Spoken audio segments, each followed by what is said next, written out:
Good morning. We're up bright and early. I know. Early start, as we love. Madeline, we're so happy to have you here. I'm excited to kind of unpack this first day. Like, we've had a tremendous time, so much content, so many launches, and I want to know what you want to know. I have so many questions. Thank you so much for having me. I'm excited to chat all things creator economy. I think even just judging by yesterday, we've kind of gotten a sense of the sheer size and impact of the creator economy on the retail industry. And it's obviously changed dramatically since LTK's early days. But what would you say has been the biggest shift in the past year? Because I feel like even in the last 12 months, things have changed. They have entirely.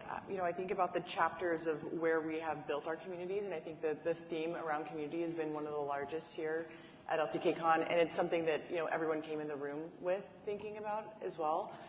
I think about the blogging days and like desktop, and then that move into mobile and to social, and that's where we spent the last decade of our time building our businesses, putting all of our content, reaching our communities. And now there's another huge shift as the platforms that we've built our communities on have turned into interest-based platforms. So still very useful, critical part of the ecosystem in the creator economy, but serving a very different purpose today. And so our creators are now focused on where can they retain, nurture, and grow their community and reach them, and then using social media platforms to find new people to join. Mm-hmm.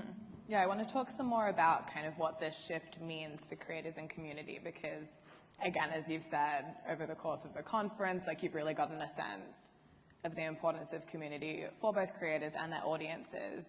But if these platforms are promoting interests over people and users are kind of congregating based on interest, how do creators cultivate community today? Right. Well, you think about just like, I try to boil things down to the offline version. Mm-hmm. So if I wanted someone to spend time with me, I would acknowledge them. I would tell them like how I wanted to spend time together. I would provide value to them and invite them to a place that they would want to return to. I think about just like hosting, honestly, a friend at your home or hosting a dinner party or anything else is, using their time well. And I want to invite them into a Disney World experience. And so as creators are thinking about how they get those communities, to move with them yet again, which, by the way, it's worth noting that almost every 2 years there's a major platform of scale, and that's happened really since 2010. And so whether you're talking about what was Twitter and Facebook before, and then blogging, and then of course Pinterest, Instagram, Snap, TikTok, creators have gotten really good at transferring their community, and communities have also become interested in following those creators to the next best place. I think the way that you win attention of anyone is to provide the better experience, and that's what our creators are really equipped to do. They now have the technology and platform to do what they've set out to do, and they're not having to use rented space for that anymore. Yeah, I think the concept of rented space is really interesting and kind of touches on that algorithmic anxiety that I think we all feel, whether we're kind of an audience member, a user, or a creator. When you don't understand the algorithm, how can you sort of hack it and use it to your best advantage? I'll say, just to acknowledge this point further, really TikTok was the first time that we saw a meaningful mobile social platform with an interest-based feed. And so TikTok has been really consequential, whether it stays, goes, or whatever happens with it. It's changed the paradigm of social media, and it proved out that people would spend more time. And as an ad-based model, social media platforms need people to spend more time. And yesterday we did a large conversation with creators about, holding up signs saying that your views are what matters. And I shared with the room, don't lose the plot, because the plot is having a reachable community that's engaged with you and has high trust. And that's how you win. We use the analogy of a race. If you're a runner, and everyone knows that the point of being a runner is, finishing first when you're running a race. But if the race organizers start to hold up signs that say it's the most people who see you run, it's not who finishes first, that might serve their purposes. But you as a runner, if you want to be sponsored by Nike and Hoka and Lulu and whoever else, then you know that you actually have to achieve the goal that they want you to achieve. Right. And that's the same thing in the creator economy. So that has become really consequential in that shift. I relate it to linear television. So you can think about, there's one channel, there's maybe content that you didn't ask for with talent you don't know. It's interesting, you're spending more time, but people are also, while they're while the reports are that they're spending more time, there's less satisfaction. And I deeply believe that there is a human need to connect with other people, especially in the time that we're living in now, post-pandemic. And our creators solve that problem. They are the expert, the older friend, the best friend. And it's a really positive place where you can join a community that you feel seen and like you are, being given value. You're able to be your best self by what you're being served. Yeah, I think that concept of kind of being a best friend, being an older sister is really key, and no matter what you're being told by kind of the powers that be, there is real value in that, and I think that comes through. And in terms of sort of community engagement, I know you and I have spoken about the importance of video, and I know that's been a large investment for LTK, and it feels like, again, in recent years, that's shifted from a nice to have to really the crux of success for creators. I wondered if you could speak a little bit about the importance of video beyond the fact that it's pushed by these algorithms, but kind of as a community building facilitator. Right. I can think of no better way to spend time with my audience than to do it through video, because your personality comes through. And that's, I think, how you do build relationships with people. Also, video allows for more time. So since we've launched new tools, we launched something called Daily Drops, where we pull our creators' videos they published in the last 24 hours, and we give them larger distribution on the homepage of the app. And then also we've launched full bleed, full screen video on their profile, which launches into their own channel. So I go to my favorite creators now, I click into that, and I can actually watch endlessly, and the results are phenomenal. We see that it's between 70 and 80% more people are now watching creator video in the LTK app in the last month. Wow. Between 70 and 80% are actually, and then the engagement is up between 70 and 80%. We now have a huge cohort, about 35% of people who are watching over 5 minutes of a creator's channel, and it's just by reformatting. But I can think of no better way. Like when you compare looking at static images or a collage or flat lays to try and interpret who someone is versus seeing them talk to you on screen, it's just you go so much deeper, and it feels like they're really part of your room or your life, like you're on FaceTime with them. Mm-hmm. And so that tool has been really powerful for community building. It's honestly, it's probably our largest focus is as we try to equip creators to bring people home. Right, which is a big change from, again, kind of the earlier iterations. Huge change, and the experience is phenomenal. I'm really excited about it, and our creators do this every day. Like, it's not a new skill that we're asking them to create. It's really just equipping them with formats that customers love and that make their lives easy. Mm-hmm. Yeah, that leads me nicely into something else I wanted to talk about, which is I know platforms like LTK are where creators can go to find tools to sort of enhance their experience and their work. And I know you announced a few new offerings this week, so I wondered if you could just walk us through these quickly and kind of get into why now was the right time to launch these new tools. Yeah. It's an insanely exciting time to be a creator and to be as part of the creator economy. I shared that, I think of commerce, and we sit in the intersection of commerce, media, and advertising. But as you think about commerce specifically, which is like the outcome of these communities being so engaged, I think about, Chapter 1, products on grids on pages, you can check out and buy things. Chapter 2, it's the democratization of selling. It's the Shopifys of the world. Anyone can now sell anything online today. Mm-hmm. And now we are squarely in Chapter 3, which is community-based buying. So you're finding an expert, it's creator commerce. You're finding someone that you trust in the category that you're shopping in, and it's culturally fully adopted. We are like at scale with that. Most generations, actually every generation, the majority of that generation now self-reports that they are shopping from creators. So this is not a unique thing. So now that we're there and we've arrived, people will buy $5 billion from LTK creators just on the platform this year. The technology is also caught up in a way that can just make this blast into space, and that's what I'm so excited about. LTK has 14 years of first-party information about our creators, the things that they do, the things that their shoppers love and that they're buying. We have 7 million pieces of content created, original content created on our platform every year. And what we've been able to do is now, like, for example, we launched a suite of AI tools yesterday, which I'm thrilled about.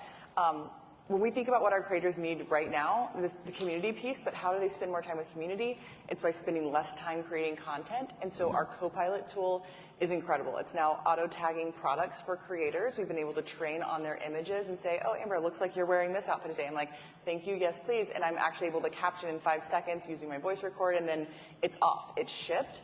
It's actually faster now for me to ship it than for me to send it to my assistant and say, please do this, and then here's the caption for it. Like, we are the assistant.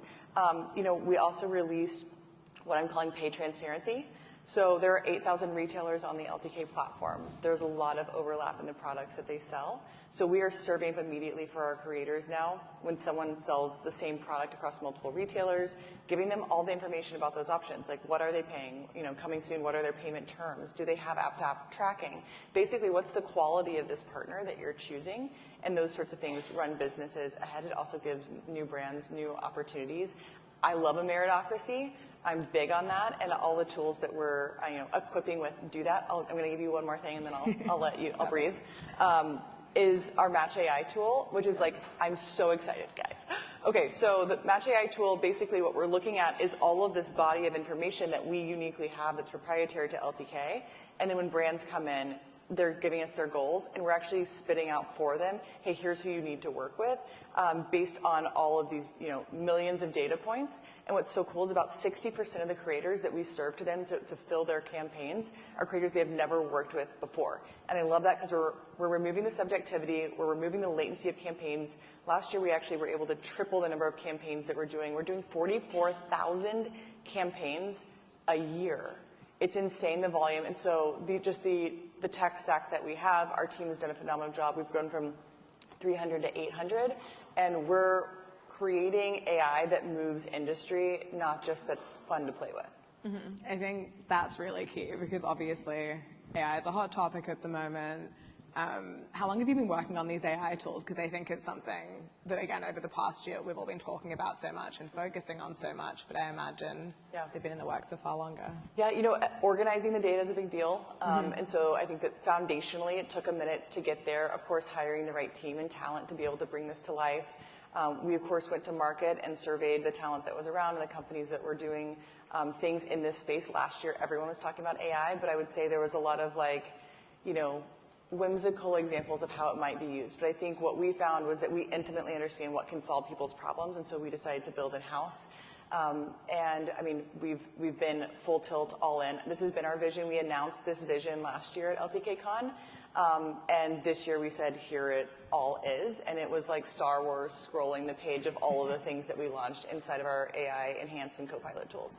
Yeah, fantastic. And I think we've kind of touched on this, but beyond these new features, the impact of AI on the creator economy has been sort of a big point of discussion. I'd love to hear some of your thoughts about the role that it will play, even beyond just kind of these organizational tools, because I think there's a lot of intrigue, but also some anxiety. How are you kind of thinking about the role of AI on the industry?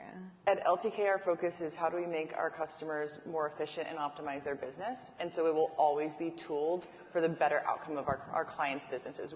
Both on the brand creator side and then even on the shopper side. All of our search surfaces, for example, right now are all AI enhanced. So your search experience is going to be different from someone else's, giving you that best-in-class experience.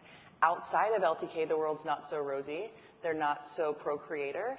I was really excited this week to see Amy Klobuchar send a letter to the general Attorney General, the FTC, copying and copyright. I think copyright actually should have been not the CC. It should have actually been also addressed there because, candidly, copyright law is behind when it comes to creators. I was happy to see the acknowledgement, but what I see in market today, right now, and I'm looking at the audience because I feel very passionate about this, is that creator work is being used without the permission and without the benefit of that creator. I can tell you 2 places right now where someone's telling you to massive, big tech, this is a huge problem. When you're encouraging customers to look at my content and then you're telling them where to go shopping and you've monetized my content because copyright law is behind and I haven't had the time or money to protect it before you go monetize it, I have a huge problem with that. Amy, let's lock arms and get crazy. I'm excited. Let's do this. And then, there are other companies who are also passively monetizing. Oh, you searched Amber's Nursery? Here's all the cribs. And guess what? I paid someone to paint that room. I paid an interior designer to do it. I paid for the photography. I'm the one who had the blog that people went to. So I have a real problem with what's happening outside of LTK, but I'm really excited to see the attention. I think from whether it's this administration or whatever our future administration is, we are excited and happy to work with them to solve some of these problems because this industry is new and it's female and it's being taken advantage of, and I'm feeling rowdy.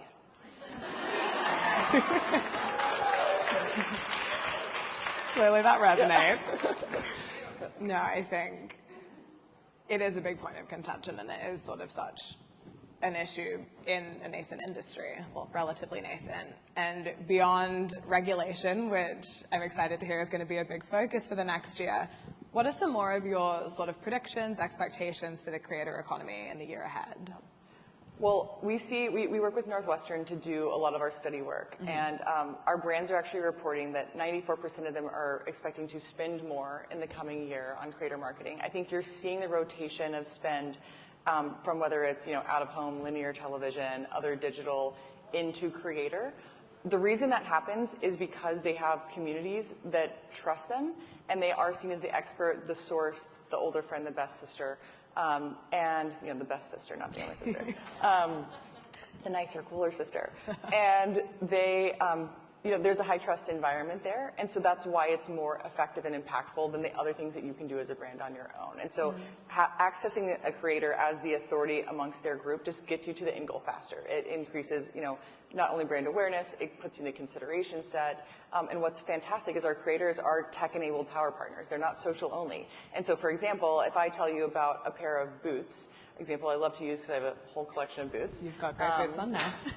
Yeah, these are less for the ranch. The ranch boots, though, I do love, and cowboy boots are trending. Thank you, Dallas Cowboys cheerleaders. They're like trending globally. It's kind of fun. Lots of Texas boot companies, but I digress. If someone wants, to convince someone to be part of that consideration set about boots, that might happen on my, on my LTK, but that person's able to come back later and search and see those boots that I talk about all the times I wore them. So the platform is doing the work for creators. They're no longer having to be someone's Google of like, what are the boots that you wore and talked about that one time? Right. It's self-service. And so I think being that tech-enabled power partner is one of the biggest, I think, advantages as we move forward. Yeah, absolutely.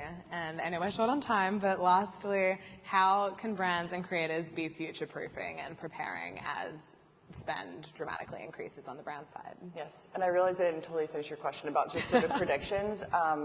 I think that dollars are rotating in because we now have the tools to equip these brands to make scientific choices and honestly to hit scale that they need. Brands now, creator is not a tactic, it's a full strategy, and it's not something candidly that internal teams can do on their own. They need technology to power it, and they need to be able to understand full funnel from impressions and engagements on down through sales, and they need to be able to find the right creators. It's no longer something where you can go and be like, oh, this person's cool or this person's trending. It's not enough just to scrape the internet to find out who has the most followers or who has a viral moment.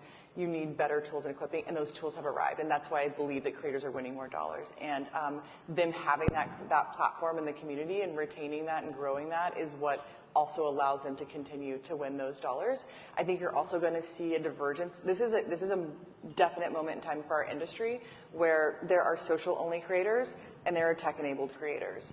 And this shift in AI is not something that's just impacting the largest companies in the world. This is not like a Salesforce problem. Like, this is a creator problem. This is a huge industry now. And it's being acknowledged everywhere. And to be tech-enabled will make the huge difference for those, like, kind of the haves and have-nots in this industry of who they move forward. And so AI is going to play a bigger role, and I think it's different than what people expect. It's not just like making a cute emoji or like doing the captions on your video. It's actually just having an ecosystem of tools to bring a customer where you can retain them, retarget them, bring them back into your environment. Ask me your last question. How should brands and creators be future-proofing? Which I think you started to get at. Yes.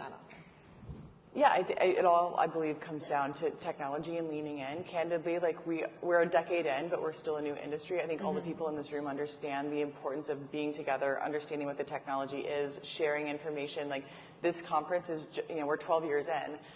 It started for the same reasons that we still exist today, which is we are educating people about what's happening in the market so they can make the best decisions for their own businesses, but also connecting them with each other is one of the most powerful things they can do and better understand. We're a room of solopreneurs on the creator side, and on the brand side, this is both a new industry and there are massive expectations on these brand marketers. Their CMOs, their CEOs, their shareholders are all over them about what's happening in this space, and there's not like a textbook for them to learn. Like, they're learning on the fly. So I think being together is one of the most important things that we can do and share information and really develop ourselves. Yeah, absolutely. I think that's a great note to end on, but sounds like thank you, lots Maddie. in store for Thank you for being here. Thank you Thanks, for having me. for unpacking the first day. Now on to day 2. A whole nother day of content. We love to see you all. it. Thanks, Patty.